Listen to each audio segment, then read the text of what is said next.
Je suis Christy, j'ai 35 ans, et j'ai passé 7 ans à bâtir mon entreprise de promotion immobilière à Boston. La maison victorienne de 5 chambres, que j'ai rénovée moi-même, devait être ma plus grande réussite. Au lieu de cela, elle est devenue le centre d'une guerre familiale, lorsque mon père a exigé que je cède ma maison à ma sœur enceinte, Rachel, et à son mari accro aux jeux d'argent. Mon père l'a toujours traité comme son enfant chéri, tandis que je devais me battre pour la moindre miette d'approbation. Ce qu'il ignorait, c'est que les résultats d'un test ADN que j'avais découvert allaient changer notre famille pour toujours. Avant de vous plonger dans cette histoire folle, laissez un commentaire pour me dire d'où vous regardez, et n'oubliez pas de liker et de vous abonner si les drames familiaux captent votre attention. Grandir dans un quartier de classe moyenne à Lexington, dans le Massachusetts, n'était pas terrible en apparence. Nous avions une maison correcte, des repas réguliers, et aucun problème évident que les voisins auraient pu remarquer. Mais à l'intérieur de ces murs, la dynamique émotionnelle était discrètement dévastatrice. Mon père, Marcus, a toujours été distant avec moi sur le plan émotionnel, tout en comblant ma sœur Rachel d'affection, de louanges et d'avantages matériels. Depuis mes plus lointains souvenirs, cette disparité était claire, mais jamais reconnue. Je me souviens de mon 10e anniversaire, quand j'ai reçu un simple vélo. Rachel, pour son 10e anniversaire, tout juste 8 mois plus tôt, avait eu droit à une fête somptueuse dans un parc d'attractions, en plus d'un vélo coûteux avec tous les accessoires. Quand j'ai demandé à mon père pourquoi il y avait une telle différence, il a simplement répondu « Ne sois pas ingrat, Christy. Les garçons n'ont pas besoin de toutes ces chichis. » Ce fut le schéma de toute notre enfance. Ma mère, Evelyn, reconnaissait ce favoritisme, mais ses tentatives pour équilibrer les choses étaient au mieux timides. Elle me glissait parfois un dessert supplémentaire, ou passait du temps seul avec moi, quand papa emmenait Rachel pour leur sortie spéciale. Ton père s'entend juste mieux avec Rachel, expliquait-elle, une ombre passant sur son visage que je ne pouvais pas interpréter en tant qu'enfant. Mais je t'aime tout autant. Ces mots étaient censés me réconforter, mais ils ne faisaient que confirmer ce que je savais déjà. Quelque chose chez moi n'était pas suffisant pour mon père. Le lycée a rendu ces différences encore plus flagrantes. Quand j'ai obtenu d'excellents résultats 3 semestres de suite, mon accomplissement a à peine mérité un hochement de tête au dîner. Quand Rachel a eu un seul à moins au milieu de ses B et C habituels, papa a emmené toute la famille célébrer au meilleur restaurant de la ville. Les années universitaires ont rendu cette division impossible à ignorer. L'éducation de Rachel était entièrement financée, frais de scolarité, appartement, argent de poche. Moi, en revanche, on m'a dit que je devais apprendre le sens des responsabilités, en travaillant pour payer mes études. Et c'est ce que j'ai fait. J'ai jonglé avec 3 emplois simultanément. Le matin dans un café, le soir à la bibliothèque du campus, et les week-ends dans une entreprise de construction. Ce travail dans la construction, que j'avais initialement pris juste pour le salaire horaire plus élevé, est devenu étonnamment important. J'ai découvert que j'avais un don pour comprendre les bâtiments, les matériaux et les espaces. Le contremaître, Dave, a remarqué mon intérêt et a commencé à m'enseigner les aspects du métier qui allaient au-delà du simple fait de planter des clous. « Gamin, tu as l'œil pour ce travail », m'a-t-il dit pendant ma 3e année. Tu vois comment les choses s'assemblent. Ça, ce n'est pas quelque chose que je peux enseigner. Malgré l'épuisement de travailler 35 heures par semaine tout en suivant un cursus complet, j'ai obtenu un diplôme en administration des affaires, sans aucune aide de mon père. Rachel, pendant ce temps, avait changé de spécialisation 3 fois avant de se décider pour la communication, prolongeant son séjour à l'université à 5 années entièrement financées. Après mon diplôme, j'ai commencé au bas de l'échelle chez Wilson Construction, l'entreprise où j'avais travaillé pendant mes études. Le salaire était modeste, mais je vivais frugalement, partageant un appartement avec 2 autres gars et économisant chaque centime que je pouvais. Rachel, en revanche, a reçu un apport pour son premier appartement en copropriété comme cadeau de fin d'études, avec une nouvelle voiture. Pendant 5 ans, j'ai absorbé tout ce que je pouvais sur les matériaux de construction, la gestion de projet et, surtout, la promotion immobilière. Je me suis porté volontaire pour chaque projet difficile, j'ai travaillé les week-ends et j'ai passé mes soirées à étudier les tendances du marché et la valeur des biens immobiliers. Mon patron, Jeffrey Wilson, est devenu le mentor que mon père n'a jamais été. Christy, m'a-t-il dit un soir alors que nous examinions les plans d'un petit immeuble de bureau, tu vois plus grand que cette entreprise. Tu devrais envisager de te lancer à ton compte dans quelques années. Il avait raison. À 28 ans, j'avais économisé assez pour faire un modeste investissement dans une petite propriété délabrée. J'ai passé mes week-ends et mes soirées à la rénover moi-même, apprenant la plomberie et l'électricité grâce à des vidéos YouTube et aux conseils d'artisans avec qui je m'étais lié d'amitié au fil des ans. 6 mois plus tard, j'ai vendu la propriété avec un bénéfice de 40%, et j'ai utilisé cet argent pour mon projet suivant. Pendant que je bâtissais mon entreprise brique par brique, la vie de Rachel suivait un schéma différent. Son premier emploi dans une agence de marketing a duré moins d'1 an avant qu'elle ne démissionne, affirmant que son patron n'appréciait pas sa créativité. Papa a payé son loyer pendant les 3 mois qu'elle a passé à se trouver, avant le prochain emploi, qui a duré seulement 8 mois. Puis est venue une série de postes similaires, aucun ne durant plus d'1 an, avec papa fournissant toujours un filet de sécurité financier. Les choix relationnels de Rachel suivaient un schéma similaire de mauvaises décisions, sauvées par l'intervention parentale. D'abord, il y a eu Trevor, un musicien qui lui a emprunté $3000 pour du matériel et a disparu.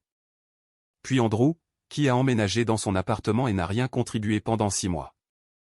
Chaque fois, papa intervenait avec de l'argent et du soutien, ne suggérant jamais qu'elle pourrait avoir besoin de faire de meilleurs choix. Gregory, son mari actuel, semblait différent au début. Il avait un emploi stable dans la vente et une personnalité charmante. Mais moins d'1 an après le début de leur relation, les signes avant-coureurs sont apparus, de petites dettes de jeu pour lesquelles il avait besoin d'aide, des loyers manqués, de l'argent emprunté qui n'a jamais été remboursé. Malgré ces signaux d'alarme, Rachel l'a épousé l'année dernière, avec papa payant pour un mariage extravagant. Au cours de ces années, mon entreprise, Christie Brothers Développement, ironiquement nommée puisque je n'ai pas de frère, a connu une croissance régulière. J'ai développé une réputation pour des rénovations de qualité de propriétés historiques, préservant leur caractère tout en les modernisant pour la vie contemporaine. Chaque projet réussit à renforcer ma réputation et élargit mes opportunités. Il y a 3 ans, j'ai trouvé la propriété qui allait devenir ma propre maison, une victorienne négligée dans un quartier en transition. La maison avait une structure magnifique, de hauts plafonds, des boiseries complexes et de grandes fenêtres. Mais des années de négligence l'avaient laissée dans un besoin désespéré de réhabilitation. J'ai passé 18 mois à la rénover, faisant une grande partie du travail moi-même le soir, après avoir géré mes autres projets. J'ai restauré les parquets d'origine, reconstruit l'escalier orné et créé une cuisine moderne qui respectait le caractère historique de la maison. La demeure de 5 chambres et 3 salles de bain est devenue plus qu'un simple lieu de vie. Elle représentait tout ce que j'avais accompli, malgré le manque de soutien de ma famille. Chaque lame de plancher grinçante que je réparais, chaque mur que je peignais, chaque carreau que je posais était un témoignage de ma détermination à réussir selon mes propres termes. La maison est devenue mon sanctuaire et ma plus grande fierté, une manifestation physique de ma victoire sur l'indifférence de mon père.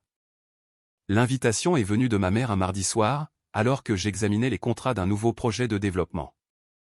Christie, chérie, je pense qu'il est temps que nous ayons un dîner de famille dans ta nouvelle maison. Ça fait 3 mois que tu as emménagé, et nous ne l'avons toujours pas vu correctement. Malgré ma relation compliquée avec ma famille, j'ai ressenti une lueur d'enthousiasme.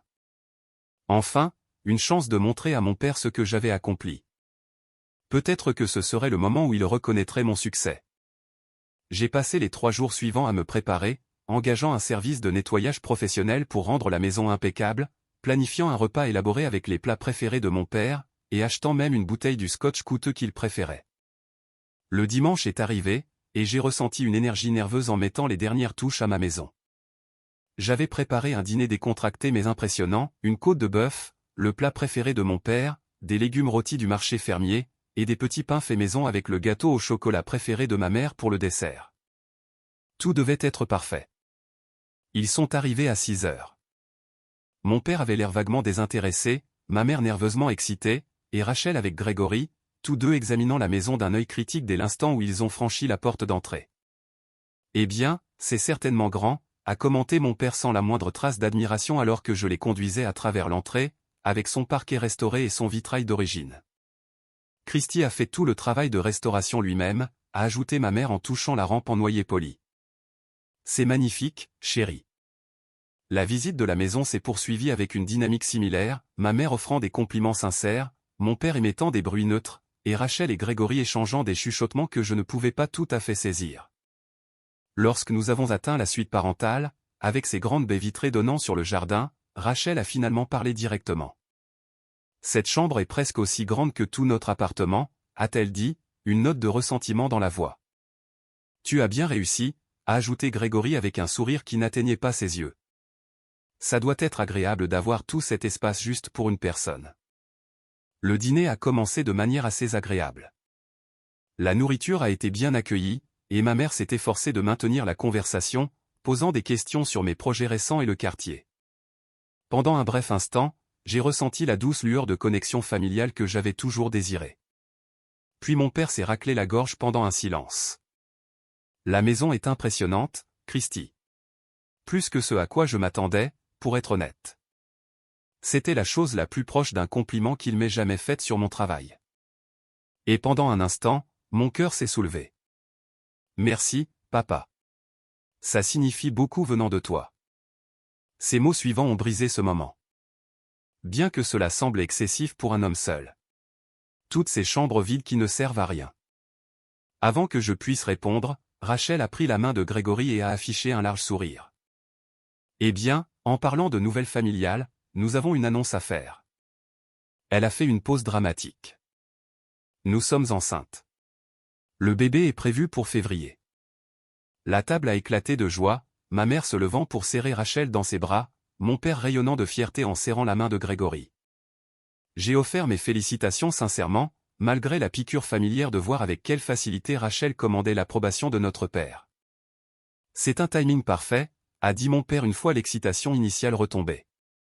Rachel et Grégory cherchent un endroit plus grand, surtout maintenant avec l'arrivée du bébé. J'ai hoché la tête poliment. Le marché dans leur quartier a de belles options de 3 chambres qui se libèrent. Je serais heureux de les aider à chercher. En fait, m'a interrompu mon père, son ton changeant pour la voix autoritaire qu'il utilisait pour prendre des décisions d'affaires, j'ai pensé à une solution plus pratique. La pièce est devenue silencieuse. Ma mère est soudainement devenue très intéressée par la réorganisation de ses couverts. Christy, tu as cette immense maison avec 4 chambres vides.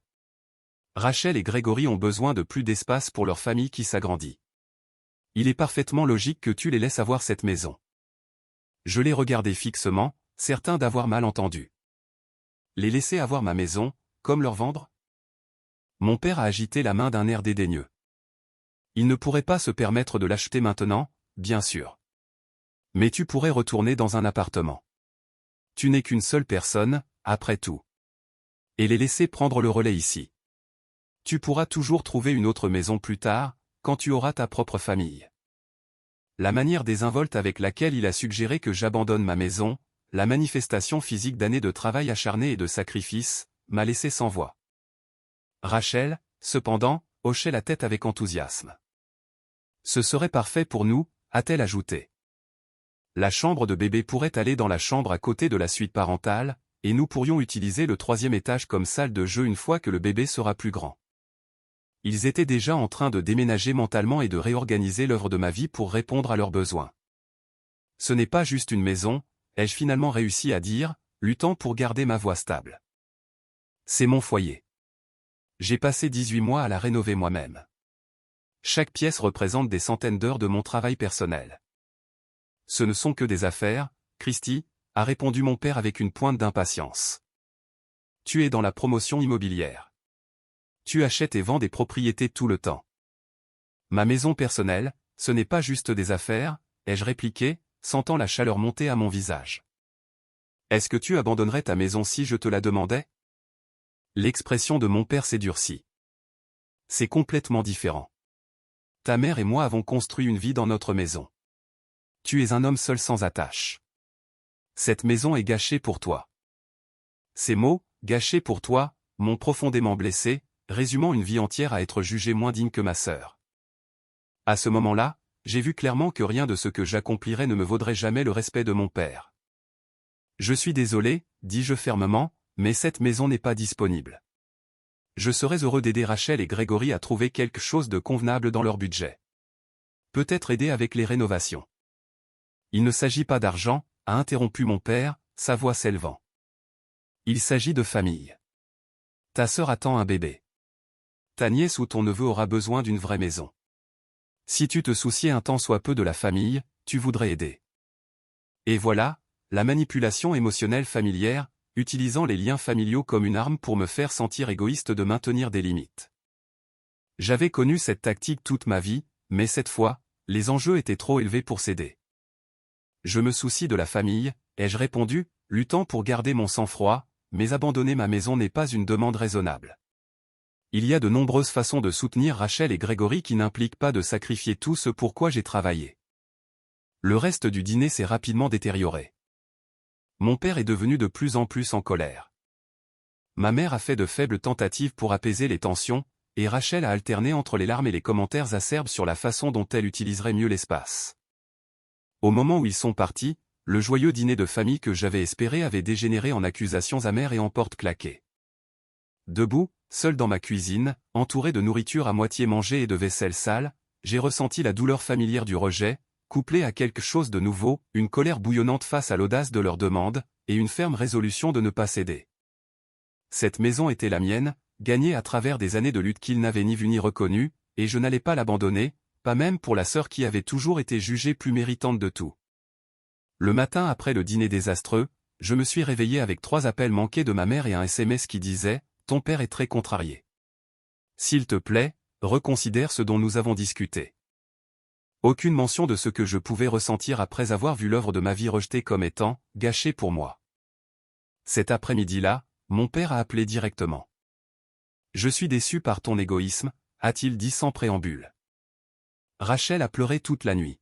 « Papa, je comprends que tu veuilles aider Rachel, mais me demander d'abandonner ma maison n'est pas raisonnable, ai-je répondu, essayant de garder ma voix stable. La famille est de la famille, a-t-il rétorqué. Ta mère et moi avons tout sacrifié pour vous les enfants en grandissant. La mémoire sélective était stupéfiante. J'avais envie de lui rappeler toutes les fois où il n'avait pas sacrifié pour moi, les frais de scolarité qu'il avait refusé d'aider à payer, la caution du premier appartement qu'il n'avait pas voulu co-signer, les innombrables moments de soutien émotionnel refusés. Au lieu de cela, j'ai simplement dit, je suis désolé que tu le vois comme ça. Je dois retourner au travail. Cette conversation a donné le ton pour les semaines suivantes. Chaque membre de la famille est devenu un ambassadeur importun de elle, opération prendre la maison de Christy. Ma mère appelait tous les jours avec des supplications larmoyantes sur la grossesse difficile de Rachel et à quel point ce serait plus facile dans une plus grande maison. Ma tante Suzanne, la sœur de mon père, a envoyé un long email expliquant comment partager mes bénédictions m'apporterait plus de joie que les possessions matérielles. Même mon cousin Derek, avec qui j'avais été proche enfant, m'a envoyé un message sur Facebook. Mec, c'est juste une maison. La famille passe avant tout. Aucun d'eux ne semblait comprendre que pour moi, ce n'était pas juste une maison. C'était la preuve tangible que, malgré le mépris de toute une vie de mon père, j'avais créé quelque chose de précieux et de beau par mes propres efforts. Y renoncer signifierait abandonner non seulement une propriété, mais aussi le sentiment d'estime de soi que j'avais si durement lutté pour construire. La campagne de pression s'est étendue au-delà des communications directes. Un soir, en faisant défiler Facebook, j'ai découvert que ma sœur avait publié une photo d'échographie avec la légende « Bébé Wilson a besoin d'une maison avec de la place pour grandir ». Prière pour des miracles et des cœurs généreux. La section des commentaires était remplie de membres de la famille offrant leur soutien et de références à peine voilées à certaines personnes qui pourraient aider mais choisissaient de ne pas le faire. J'ai fermé l'application, l'estomac noué à l'idée d'être publiquement dépeint comme le méchant du drame de ma famille. Juste au moment où je pensais que les choses ne pouvaient pas devenir plus intenses, Rachel est passée à l'action directe. Je suis rentré du travail un jeudi après-midi pour trouver sa voiture dans mon allée. Elle avait utilisé le double des clés que ma mère avait depuis le dîner pour se laisser entrer, elle et Grégory, dans ma maison, avec une amie décoratrice d'intérieur. Quand je suis entré, ils étaient dans mon salon, la décoratrice faisant des croquis sur un bloc-notes pendant que Rachel pointait divers éléments. Le mur entre le salon et le bureau pourrait être abattu pour créer un plus grand espace familial, disait-elle. Et à l'étage, la plus petite chambre ferait une nurserie parfaite avec un peu de peinture pastel. « Qu'est-ce que vous faites dans ma maison ?» ai-je demandé, luttant pour contenir ma colère. Rachel s'est retournée, n'ayant même pas la décence de paraître embarrassée. Nous prenons juste quelques idées préliminaires pour quand nous emménagerons. Papa a dit que tu étais difficile, mais que tu finirais par te ranger à son avis. Sortez, dis-je doucement, avec un calme né d'une fureur absolue. Sortez maintenant. Ne sois pas dramatique, Christy, intervint Grégory, affalé sur mon canapé comme s'il lui appartenait. Nous sommes de la famille. Ton père pense. Je me fiche de ce que papa pense, ai-je interrompu. C'est ma maison, achetée avec mon argent, rénovée de mes propres mains. Aucun de vous n'a le droit d'être ici à planifier des rénovations. Partez maintenant, ou j'appelle la police pour vous faire expulser pour violation de domicile. La décoratrice, clairement mal à l'aise, a rapidement rassemblé ses affaires. Je ne savais pas. Je pensais que c'était déjà arrangé, a-t-elle marmonné en se dépêchant de sortir. Rachel a tenu bon, le rouge lui montant aux joues. Tu as toujours été égoïste, a-t-elle craché, toujours à penser que tu es meilleur que tout le monde parce que tu travailles si dur. Certains d'entre nous ont eu de vraies difficultés, tu sais. J'ai failli rire de l'absurdité. De vraies difficultés? Papa a payé tes frais de scolarité, acheté ta première voiture, t'a donné l'apport pour ton appartement. Avec quoi as-tu lutté exactement, Rachel? Tu n'as aucune idée de ce que c'est d'être la fille dans cette famille, a-t-elle rétorqué. Les attentes, la pression d'être parfaite. Toi, tu as pu disparaître dans ton travail et être le fils indépendant, pendant que je devais être celle qui maintenait les liens familiaux, planifier les vacances, était là pour maman et papa. À ce moment-là, j'ai entrevu une perspective que je n'avais jamais envisagée, que Rachel ait pu subir sa propre forme de pression familiale, différente, mais peut-être non moins dommageable que la mienne. Mais toute empathie que j'aurais pu ressentir s'est évaporée avec ces mots suivants. Tu dois ça à cette famille. Après tout ce que maman et papa ont fait pour toi, le moins que tu puisses faire est d'aider quand nous en avons vraiment besoin. Je ne dois ma maison à personne, dis-je fermement. Et j'ai besoin que vous partiez. Maintenant.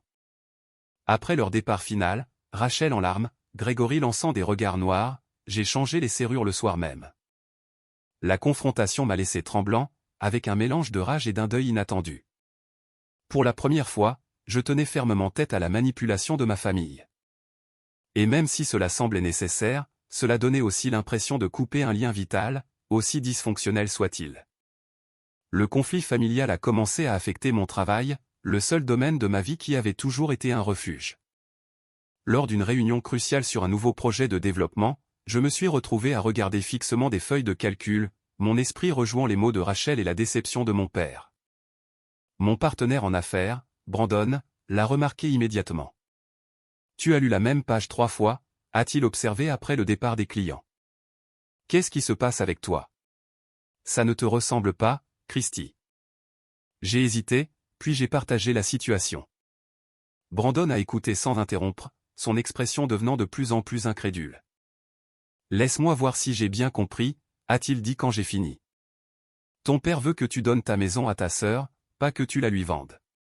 Juste que tu la lui cèdes parce qu'elle est enceinte, et toute ta famille pense que c'est raisonnable.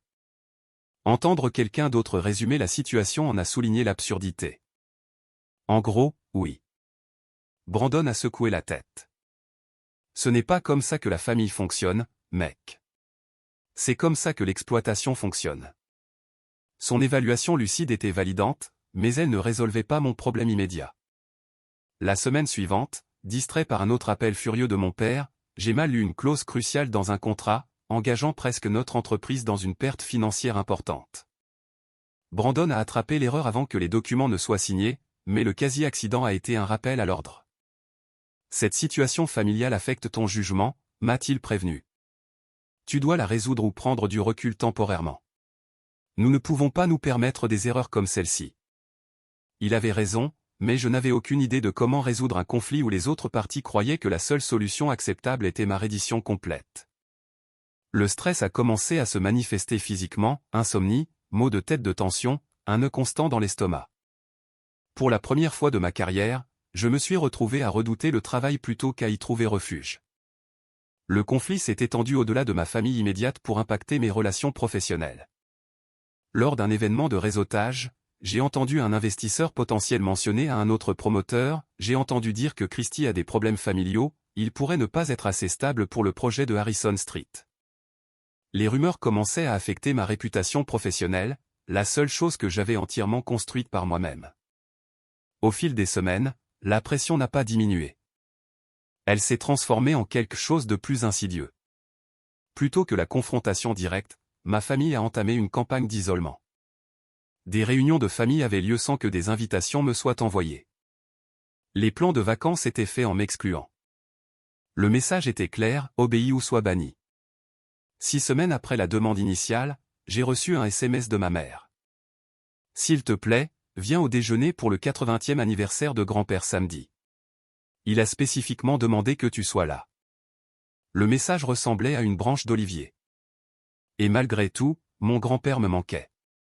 Il avait toujours été gentil avec moi, montrant un intérêt sincère pour mes projets de construction, même quand mon père les dénigrait. Je suis arrivé chez mes parents le samedi après-midi avec un cadeau soigneusement choisi pour grand-père, un livre vintage sur l'architecture de Boston que j'avais trouvé dans une boutique spécialisée. L'atmosphère semblait artificiellement joyeuse à mon entrée, les conversations s'interrompant brièvement avant de reprendre avec une gaieté forcée. Mon grand-père m'a accueilli chaleureusement avec une poignée de main ferme qui démentait son âge. « Voilà mon bâtisseur », a-t-il dit affectueusement. « Ta grand-mère aurait adoré voir ce que tu as fait de cette vieille victorienne. » Pendant un instant, je me suis détendu, pensant que ce rassemblement pourrait être un pas vers la guérison de la faille familiale. Cette illusion s'est brisée pendant le déjeuner, quand mon père a fait teinter son verre pour attirer l'attention. « Puisque nous avons toute la famille réunie, a-t-il annoncé, je pense que nous devrions aborder le sujet qui fâche. Comme vous le savez tous, Rachel et Grégory attendent leur premier enfant, le premier arrière-petit-enfant pour papa. » Il a hoché la tête vers mon grand-père.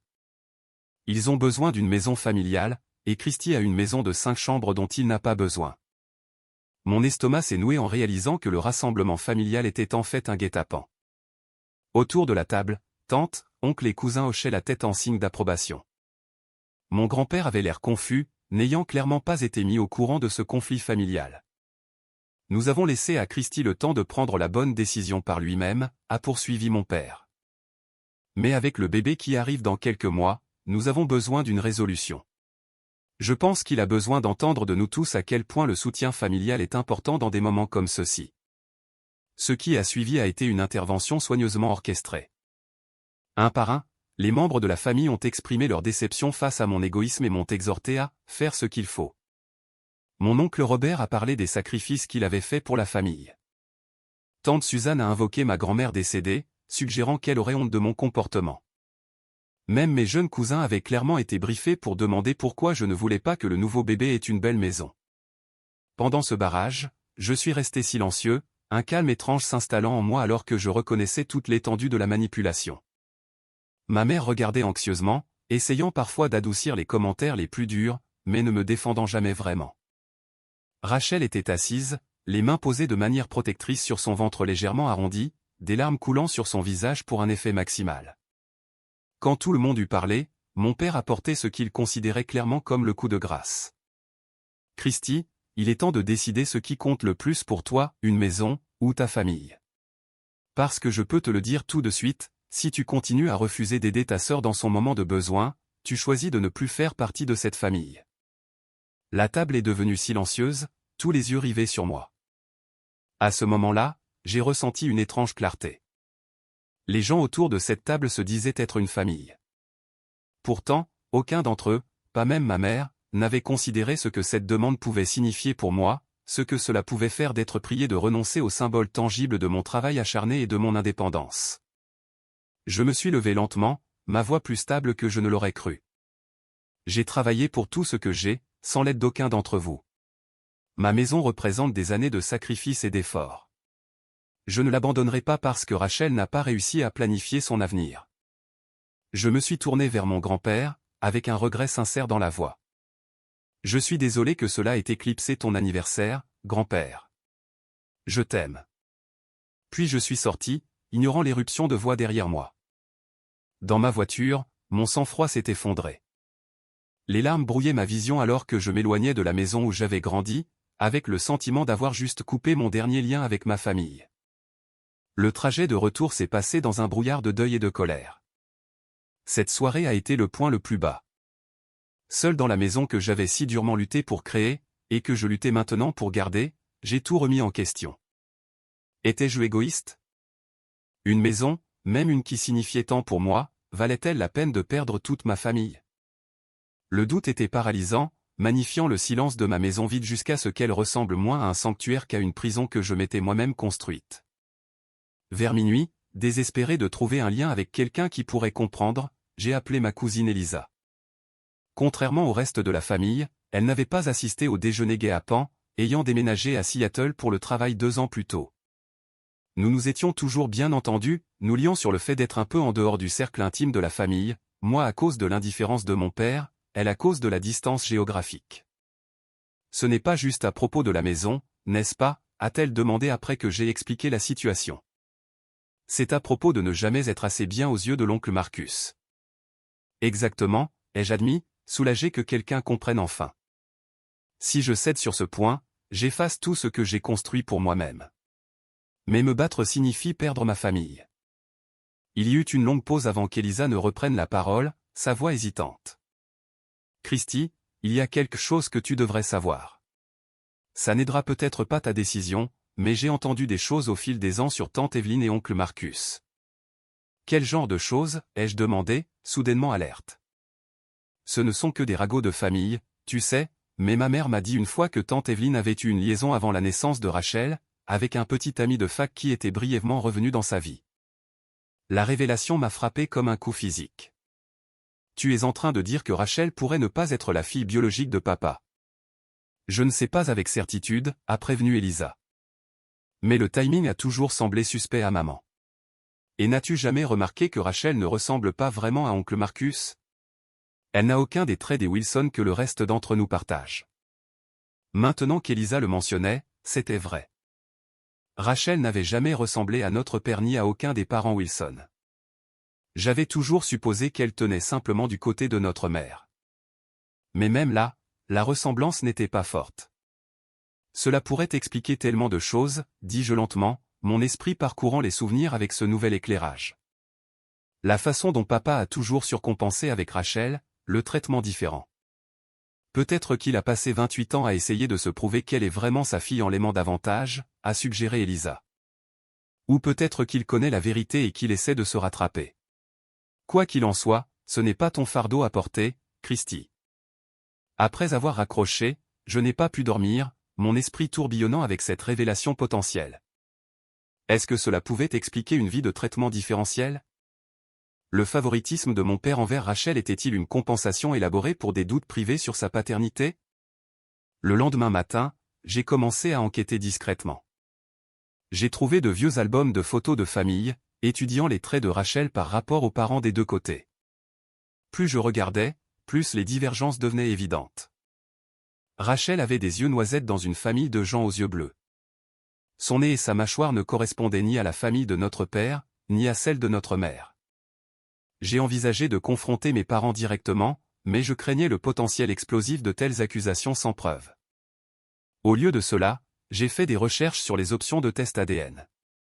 Le défi serait d'obtenir des échantillons sans éveiller les soupçons, surtout compte tenu de la faille familiale actuelle.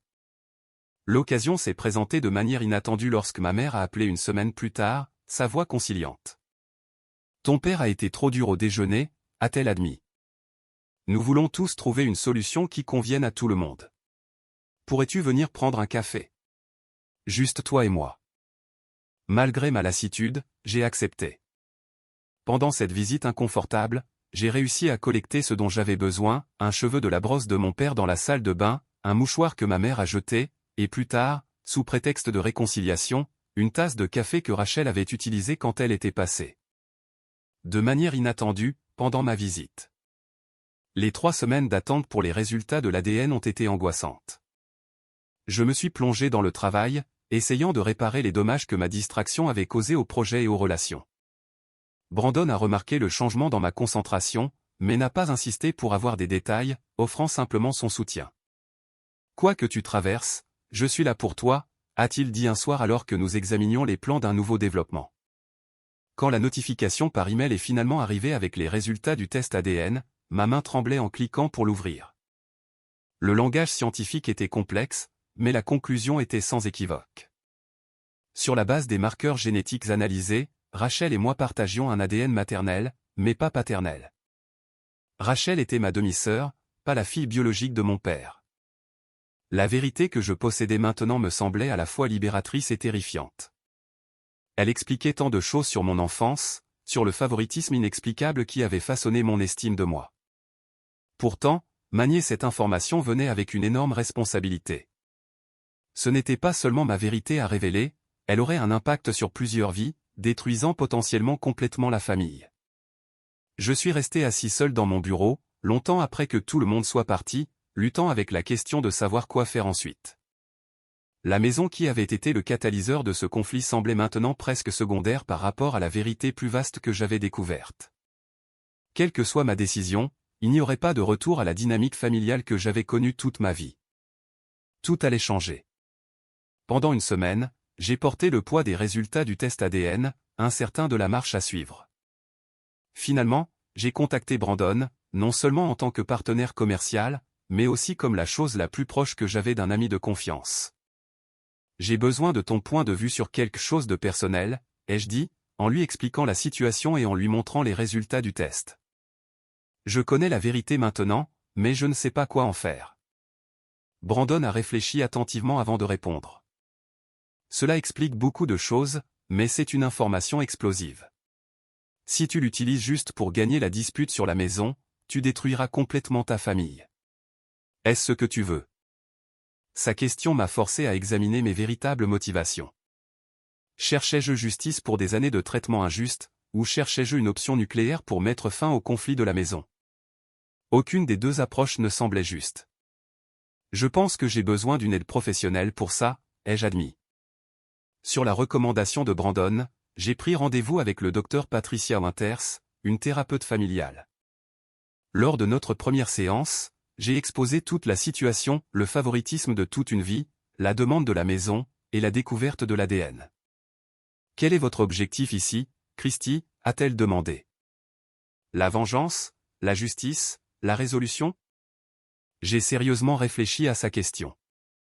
Je veux que la pression concernant ma maison cesse. Mais je veux aussi. Je suppose que je veux comprendre. Toutes ces années, j'ai pensé qu'il y avait quelque chose qui n'allait pas chez moi, quelque chose qui me rendait impossible à aimer pour mon père.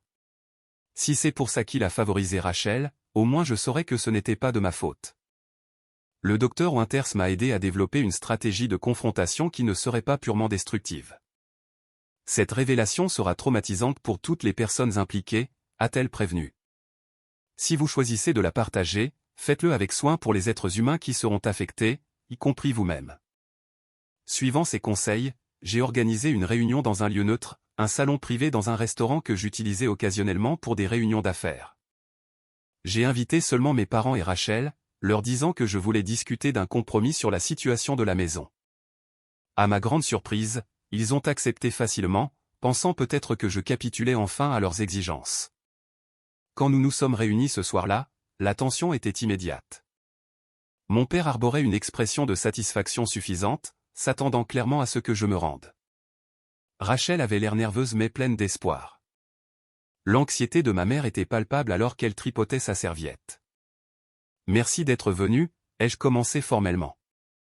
Avant de discuter de la maison, il y a des choses que je dois dire sur notre dynamique familiale. Mon père a immédiatement tenté de prendre le contrôle. Nous ne sommes pas ici pour discuter de sentiments, Christy. Nous sommes ici pour des questions pratiques. Le besoin de Rachel d'une maison familiale. C'est pertinent, ai-je insisté fermement. Depuis aussi longtemps que je me souvienne, il y a eu un favoritisme clair dans notre famille. Rachel a reçu un soutien émotionnel et financier qui ne m'a jamais été offert. J'ai passé des années à penser qu'il y avait quelque chose de fondamentalement impossible à aimer chez moi qui expliquait cette différence. C'est ridicule, a ricané mon père. Nous vous avons traités tous les deux de la même manière. Non, Marcus, nous ne l'avons pas fait, a interjeté doucement ma mère, nous surprenant tous. Christy a raison sur ce point. Mon père s'est tourné vers elle, la colère traversant son visage. De quel côté es-tu, Evelyne? Je ne prends pas parti, a-t-elle répondu, un tremblement dans la voix. Mais je ne peux pas rester assise ici et prétendre que nous n'avons pas favorisé Rachel. Nous l'avons fait. Nous l'avons toujours fait. Rachel regardait nos parents, la confusion évidente. De quoi parlez-vous? Papa a toujours été dur avec nous deux. J'ai pris une profonde inspiration, sachant que nous avions atteint le point de non-retour. Je crois avoir découvert la raison de cette différence de traitement. J'ai alors posé une enveloppe scellée sur la table. À l'intérieur se trouvent les résultats d'un test ADN comparant les marqueurs génétiques entre Rachel, moi-même, maman et papa. La pièce est devenue complètement silencieuse. Le visage de ma mère a perdu toute couleur, sa main volant à sa bouche. L'expression de mon père est passée de la colère à quelque chose d'indéchiffrable. Rachel avait juste l'air confuse. « De quoi parles-tu » a-t-elle demandé. « Quel test ADN » Plutôt que de répondre directement, j'ai continué calmement. Le test montre que si Rachel et moi partageons bien un ADN maternel, nous ne partageons pas le même père. Rachel n'est pas la fille biologique de papa. L'explosion que j'attendais de mon père n'est pas venue. Au lieu de cela, il est resté assis, complètement immobile, fixant l'enveloppe comme si elle pouvait exploser. C'est ma mère qui a réagi, un faible gémissement s'échappant d'elle alors qu'elle se couvrait le visage des deux mains. Rachel s'est jetée sur l'enveloppe, l'ouvrant et parcourant le contenu avec des mouvements de plus en plus frénétiques. « C'est de la folie » a-t-elle dit, sa voix s'élevant. « Tu inventes ça parce que tu ne veux pas me donner ta maison. C'est une blague de mauvais goût. » « Ce n'est pas une blague, dis-je doucement. J'ai fait faire les tests dans un laboratoire réputé. Les résultats sont clairs. » Rachel s'est tournée vers notre mère, qui ne pouvait pas la regarder dans les yeux. « Maman, dis-lui que c'est faux. Dis-lui que papa est mon père. » Le silence prolongé de notre mère était plus accablant que n'importe quel aveu. Quand elle a finalement parlé, sa voix était à peine audible. « Je suis tellement désolé. Je n'ai jamais pensé. Je n'ai jamais imaginé que quelqu'un le découvrirait. » Mon père s'est soudainement levé, sa chaise raclant bruyamment le sol. Sans un mot, il est sorti du restaurant, nous laissant tous les trois dans un silence stupéfait. Le choc de Rachel s'est transformé en rage alors que la réalité s'imposait. « Comment as-tu pu » a-t-elle crié à notre mère. « Toute ma vie a été un mensonge. Qui est mon vrai père? Sait-il que j'existe? » Ma mère semblait s'effondrer sur elle-même, des décennies de secrets soudainement exposés. Il s'appelait Alan Mercer. Nous sortions ensemble à l'université, avant que je ne rencontre ton père. Il est revenu brièvement dans ma vie quand Christy était tout petit. C'était une erreur. Une terrible erreur. Est-ce que papa est au courant, ai-je demandé, soudainement incertain. L'absence d'explosion de mon père suggérait que ce n'était peut-être pas la révélation que j'attendais. Il s'en doutait, a admis ma mère. Quand Rachel est née, il y a eu des commentaires de la famille sur le peu qu'elle ressemblait à Marcus. Nous n'avons jamais fait de test, mais je pense qu'il l'a toujours su, à un certain niveau. Rachel sanglotait ouvertement maintenant, ses émotions exacerbées par la grossesse la submergeant. Alors toute ma vie, la façon dont papa m'a choyé, s'assurant que j'avais tout, n'était que culpabilité et compensation. Il t'aime, a insisté ma mère, tendant la main vers celle de Rachel, qu'elle a retirée brusquement. Quelle que soit la biologie, il t'a élevé, il a choisi d'être ton père de toutes les manières qui comptent. La révélation avait accompli ce que je voulais, déplaçant entièrement l'attention de ma maison. Mais je ne ressentais aucun triomphe, seulement une profonde tristesse pour le réseau de secrets et de compensations qui avait façonné toutes nos vies. Rachel, toujours en pleurs, a rassemblé ses affaires et est partie retrouver mon père. Ma mère est restée, paraissant soudainement plus vieille et incroyablement fatiguée. « Je n'ai jamais voulu blesser personne, dit-elle doucement. Je pensais que je protégeais ma famille en gardant le secret. Mais le secret nous a blessés quand même, ai-je répondu. Il a créé une dynamique qui m'a fait me sentir sans valeur pendant des décennies. » Elle a hoché la tête, des larmes coulant sur son visage. « Je sais. Et je l'ai laissé faire parce que j'avais peur que si je m'opposais trop fortement au favoritisme de Marcus, il commencerait à se demander pourquoi il ressentait le besoin de surcompenser avec Rachel. J'ai échoué avec vous deux. Je suis tellement désolé, Christy. » À ce moment-là, en regardant ma mère brisée, je n'ai ressenti aucune satisfaction, seulement la reconnaissance creuse que la vérité, bien que nécessaire, était rarement indolore. Les suites de la révélation ont été, comme on pouvait s'y attendre, chaotiques.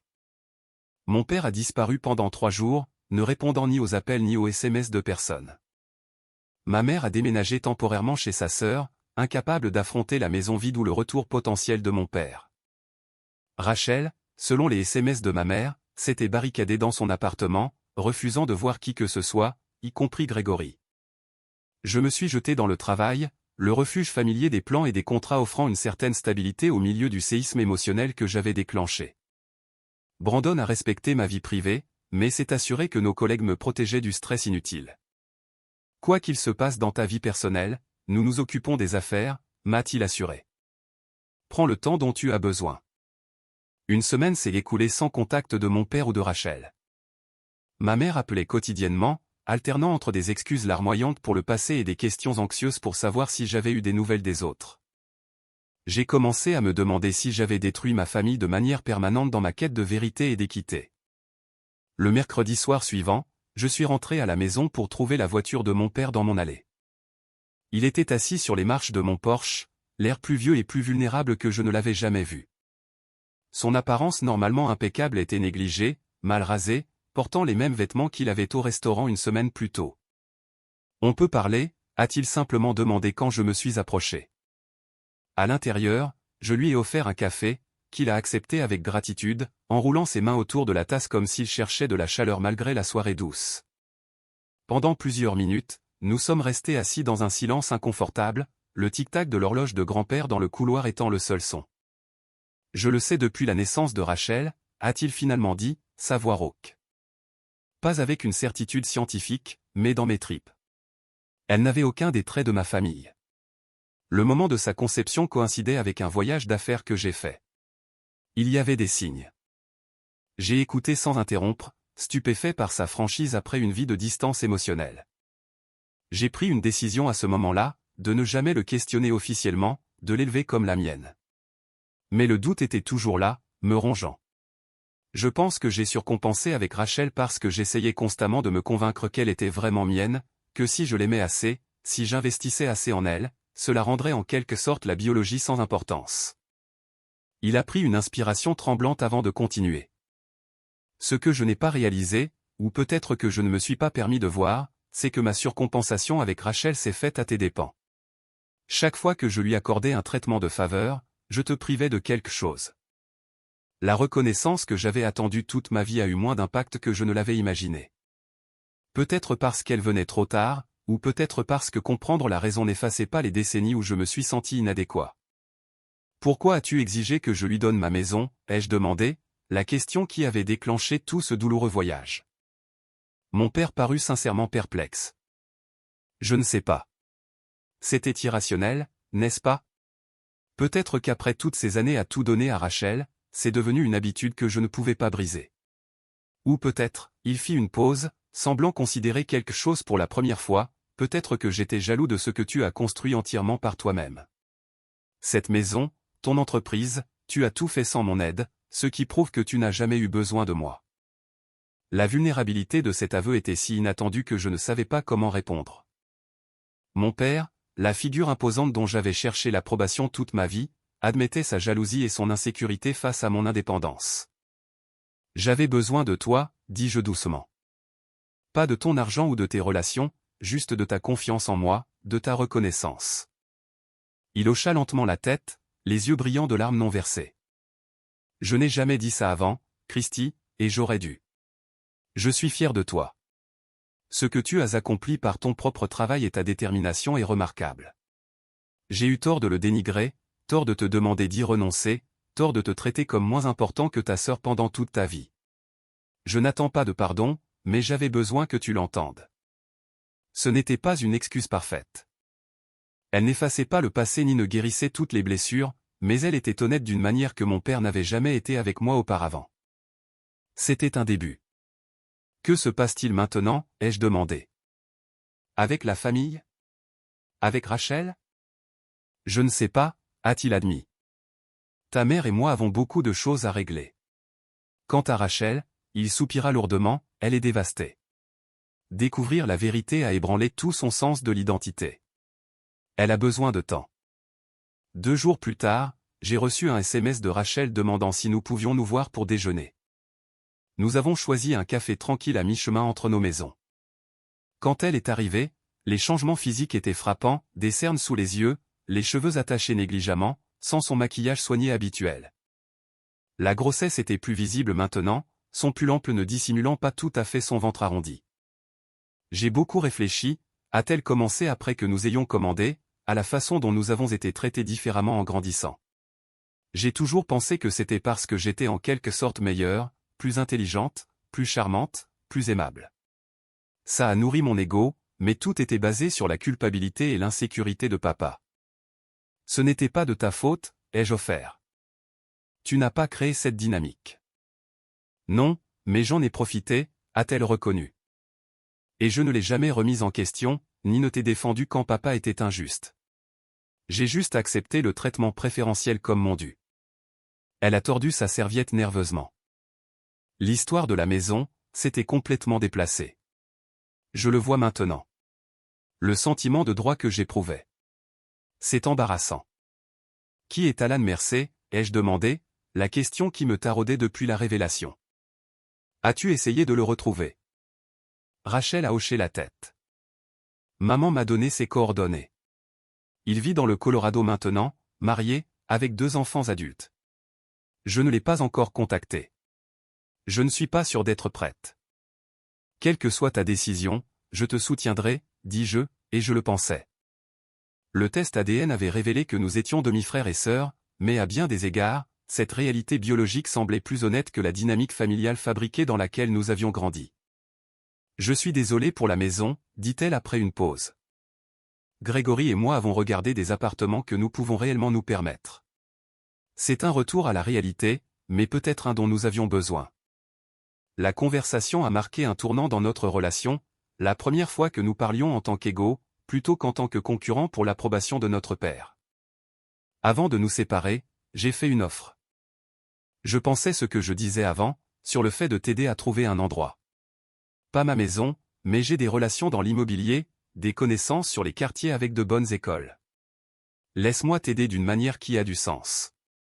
Son sourire reconnaissant a semblé être le début d'un nouveau type de relation fraternelle, basée sur le respect mutuel plutôt que sur le ressentiment et la compétition. Avec le problème de la maison résolu, je suis retourné à mon entreprise avec une concentration et une énergie renouvelées. Le projet qui avait souffert pendant la crise familiale, un développement à usage mixte dans un quartier historiquement significatif, est devenu ma priorité. J'ai redessiné des éléments pour mieux honorer le patrimoine architectural de la région, tout en créant des logements abordables aux côtés d'appartements de luxe. Le concept était suffisamment innovant pour attirer l'attention des médias locaux et des publications de l'industrie. C'est ton meilleur travail, a commenté Brandon alors que nous examinions les plans finalisés. Quoi que tu aies traversé ces derniers mois, ça a transformé ton approche. Il avait raison. L'expérience avait changé quelque chose de fondamental en moi. Le poids de la recherche de l'approbation de mon père étant enfin levé, je me suis retrouvé à concevoir des espaces non pas pour prouver ma valeur, mais pour créer quelque chose de significatif.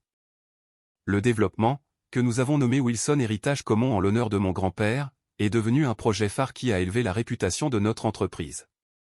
Lorsque le projet a démarré 2 mois plus tard, j'ai invité ma famille à la cérémonie. À ma grande surprise, ils sont tous venus. Mes parents se tenant un peu maladroitement l'un à côté de l'autre, mais faisant un effort. Rachel et Grégory, sa grossesse maintenant visiblement avancée. Même mon grand-père, rayonnant de fierté de voir son nom sur le projet. Tu as construit quelque chose de remarquable ici, a dit mon père après les discours et les séances de photos.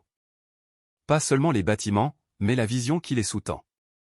Le compliment, donné librement, sans manipulation ni arrière-pensée, signifiait plus que toute l'approbation que j'avais cherchée pendant des décennies. 1 an après la confrontation qui a révélé notre secret de famille, nous nous sommes réunis chez moi pour le dîner de Thanksgiving. La dynamique était nettement différente de toute réunion de famille précédente. Mes parents avaient passé 6 mois en thérapie de couple, reconstruisant lentement leur relation sur des bases plus honnêtes. Ils sont arrivés ensemble, mais avec une nouvelle prudence dans leurs interactions, les suppositions confortables d'un mariage de 35 ans remplacées par les efforts conscients de personnes choisissant de rester connectées malgré des vérités difficiles. Rachel et Grégory sont venus avec Emma, âgée de 4 mois, qui avait les yeux de sa mère et le menton de son père.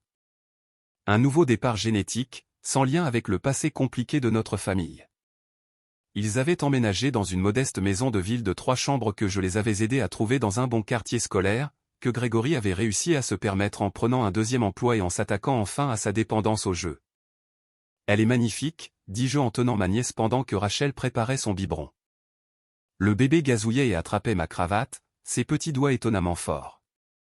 Nous pensons faire venir Alan le mois prochain, dit Rachel, se référant à son père biologique, avec qui elle avait établi un contact prudent par email 3 mois plus tôt. Il est curieux de connaître Emma, sa première petite fille.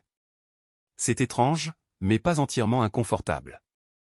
Mon père, entendant cela, n'a montré aucun signe de la jalousie ou de la possessivité qui aurait caractérisé sa réaction 1 an plus tôt. Au lieu de cela, il hocha la tête pensivement. Je pense que c'est approprié. Emma devrait connaître tout son héritage. Cette simple reconnaissance de la réalité, plutôt que de s'accrocher aux apparences, montrait à quel point il avait changé. Notre relation avait également évolué. Nous n'aurions jamais le lien père-fils sans effort que j'avais envié chez mes amis, mais nous avions développé quelque chose de peut-être plus précieux, une relation basée sur une communication honnête et un respect mutuel, plutôt que sur la performance et la recherche d'approbation. Professionnellement, l'année avait apporté une croissance significative. Wilson Héritage Commun avait remporté un prestigieux prix d'architecture pour le développement soucieux de la communauté, et notre entreprise s'était agrandie, prenant en charge des projets plus importants axés sur la création d'espaces qui équilibraient la valeur esthétique et les besoins humains. Brandon et moi étions devenus des partenaires égaux dans tous les sens du terme, nos forces complémentaires créant une entreprise plus grande que ce que l'un ou l'autre aurait pu construire seul. Ma vie personnelle s'était également élargie au-delà du travail.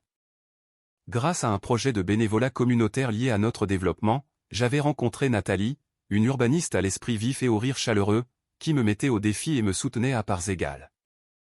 Notre relation était encore nouvelle, mais construite sur une base d'honnêteté concernant nos passés et nos espoirs pour l'avenir. La thérapie que j'avais commencée pendant la crise familiale s'était poursuivie, m'aidant à traiter non seulement le traumatisme immédiat de la révélation, mais aussi les blessures plus profondes de mon enfance.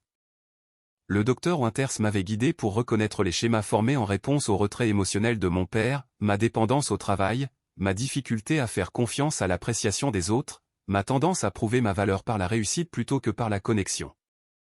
La véritable mesure de la guérison, m'a-t-elle dit lors d'une de nos séances, n'est pas d'oublier la douleur, mais de constater qu'elle ne contrôle plus vos choix. Ce Thanksgiving, en regardant ma famille imparfaite mais honnêtement connectée, j'ai reconnu la vérité dans ces mots.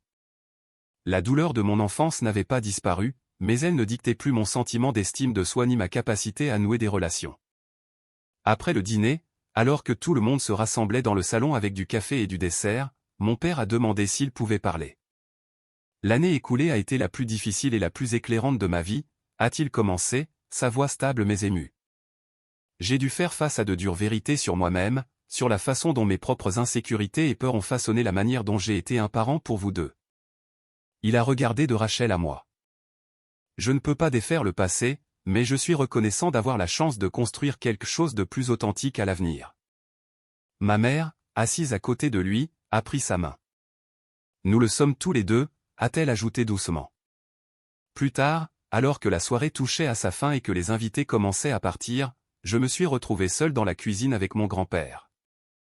À 81 ans, il est resté vif et observateur, le témoin de la famille qui avait tout vu mais peu parlé. Tu sais, dit-il en m'aidant à charger le lave-vaisselle malgré mes protestations, ta grand-mère s'est toujours inquiétée pour toi. Elle a vu comment Marcus te traitait différemment, et ça l'a troublé profondément. Elle serait fière de l'homme que tu es devenu, pas à cause de ton succès, bien que ce soit impressionnant, mais à cause de ton intégrité. Tu as fait face à une vérité difficile et tu l'as utilisée pour guérir, plutôt que pour blesser. Ces mots ont touché quelque chose de profond en moi. J'ai failli l'utiliser comme une arme, ai-je admis.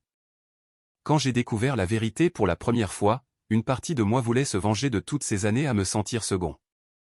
Mais tu ne l'as pas fait, a-t-il souligné. Tu as trouvé un moyen de briser le cycle au lieu de le perpétuer. C'est ça, la vraie force, Christy. Alors que les derniers invités partaient et que je me tenais seul dans ma maison, la maison qui était devenue le catalyseur improbable de la transformation de notre famille, j'ai réfléchi au voyage de l'année écoulée. La victorienne de 5 chambres que mon père avait exigé que je cède était devenue quelque chose de différent de ce que j'avais initialement prévu. pas seulement une vitrine de mes capacités professionnelles ou un symbole de mon indépendance, mais un lieu de rassemblement pour une famille apprenant à se connecter de manière plus saine. La vérité qui avait semblé si dévastatrice lors de sa révélation avait finalement été libératrice. En comprenant les véritables dynamiques qui avaient façonné notre famille, nous avions tous été libérés des rôles que nous avions inconsciemment joués toute notre vie. Mon père de son favoritisme compensatoire, ma mère du fardeau de ses secrets, Rachel de son sentiment de supériorité et de droit, et moi de ma quête désespérée d'une approbation que je ne pourrais jamais obtenir. La leçon la plus profonde que j'ai apprise, c'est que l'estime de soi ne peut jamais vraiment venir de la validation des autres. L'approbation de mon père, que j'avais cherché si désespérément pendant des décennies, ne pouvait pas combler le vide que sa distance émotionnelle avait créé. La vraie sécurité venait de l'intérieur, de la connaissance de mes propres valeurs et de la vie en accord avec elles, de la création de sens à travers un travail qui comptait, de la formation de liens basés sur l'authenticité plutôt que sur la performance. La maison qui avait failli déchirer ma famille était devenue, ironiquement, l'endroit où nous avons commencé à reconstruire, non pas par la reddition ou la demande, mais par la vérité, aussi douloureuse soit-elle, et le choix de dépasser les vieux schémas pour créer quelque chose de nouveau et de plus authentique. Alors que j'éteignais les lumières et fermais pour la nuit, j'ai ressenti un contentement tranquille qui n'avait rien à voir avec le succès matériel ou l'approbation familiale. Il venait de la connaissance que j'avais affronté l'un des défis les plus difficiles de la vie, confronté des vérités familiales douloureuses, et que j'en étais sorti non pas amer, mais plus entier. Votre famille a-t-elle déjà attendu de vous que vous fassiez des sacrifices déraisonnables, sous prétexte que « nous sommes une famille » ? Comment avez-vous géré la situation ? J'adorerais lire vos histoires dans les commentaires ci-dessous. Et si ce parcours a résonné en vous, n'hésitez pas à cliquer sur le bouton j'aime et à vous abonner pour plus d'expériences de vie réelle. N'oubliez pas, parfois, les vérités les plus dures mènent à la plus grande liberté. Merci d'avoir écouté mon histoire, et puissiez-vous trouver le courage d'affronter vos propres vérités avec compassion et force.